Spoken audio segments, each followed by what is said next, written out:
ঠিক আছে। আগে লবণ দিছিলাম, সেই কারণে অল্প লবণ বাকি ছিল, তাই লবণ দিলাম। দেওয়ার পরও পরবর্তীতে এখন চুলো ধরা দিয়ে দিতে। হ্যাঁ,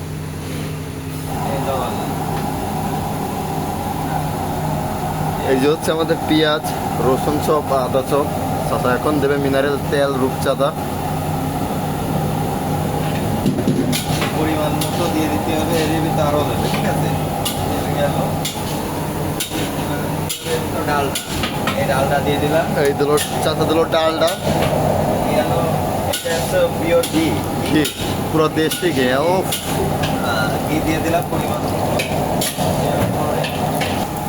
এই দিলাম হলো আদা দিলাম, রসুন দিলাম, শুকনো মরিচ দিলাম, ঠিক আছে। বাগার মাল প্রস্তুতি হচ্ছে। এটা দিয়ে দিলাম একবারে পেঁয়াজ, ঠিক আছে। এই পেঁয়াজ দিয়ে একটা কপি নিলাম। হ্যাঁ, হয়ে গেছে।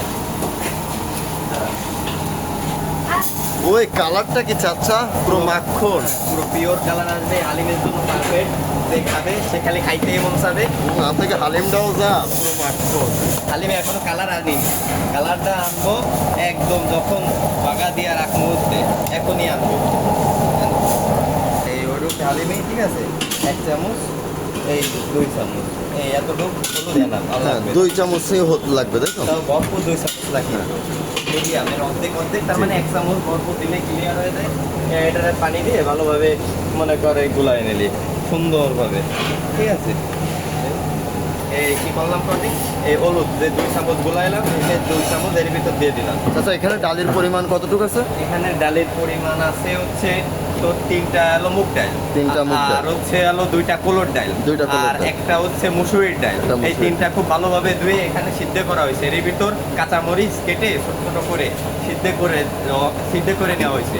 আর তোর পরবর্তীতে সিদ্ধ যখন ডালটা যখন এরকম সিদ্ধ হয়ে গেছে, তখন এর ভিতর হ্যাঁ লবণ দিয়ে দিছি।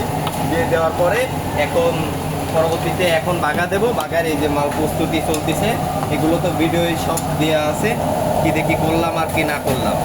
এখন কালারটা এখনই চলে আসার মতো হয়ে গেছে। যে সময় কালারটা চলে আসবে তখন এখানে কিছু জিরে অ্যাড করতে হবে, ঠিক আছে। কিছু জিরে দিলে কিছু ফ্লেভার আসবে। হ্যাঁ, জিরে দেবো, 1 চামচ গরম মশলা গুঁড়ো দেবো, 1 চামচ ধনের গুঁড়ো দেবো এর ভিতর দিয়ে, এটার এর ভিতর দিয়ে দেবো। আর এর ভিতর কোন সময় হলুদটা দিলাম তাতে দেখতে পারলে এই কালারটা যাতে এরকম ক্লিয়ার থাকে, সেজন্য হলুদটা দেবো বাগা দিয়ে আর আগ মুহূর্তে। এখন বাগা দেবো, তার আগ মুহূর্তে হচ্ছে হলুদটা দিয়ে দেবো আমরা, ঠিক আছে। তাহলে জিনিসটাও ভালো হবে আর ইনশাল্লাহ খাইতেও খুব ভালো লাগবে। তাহলে এই কালারটা ডিসকালার হবে হালিমের। অনেক জায়গায় রান্না করলে কালারটা কালো হয়ে যায়, সেটা ইনশাল্লাহ আমাদের এখানে হবে না। আমাদের পুরো টাটকা খাবার। আমরা এর ভিতর পিওর তেল দিছি, কি পিওর রূপচাঁদা তেল দিছি, সাথে কি দিছি, ঘি দিছি, হালকা পরিমাণ ডালডা দিছি, পেঁয়াজ দিছি, রসুন দিছি, শুকনো মরিচ দিছি। এই যে কালার চলে আসছে দেখতে পাচ্ছি।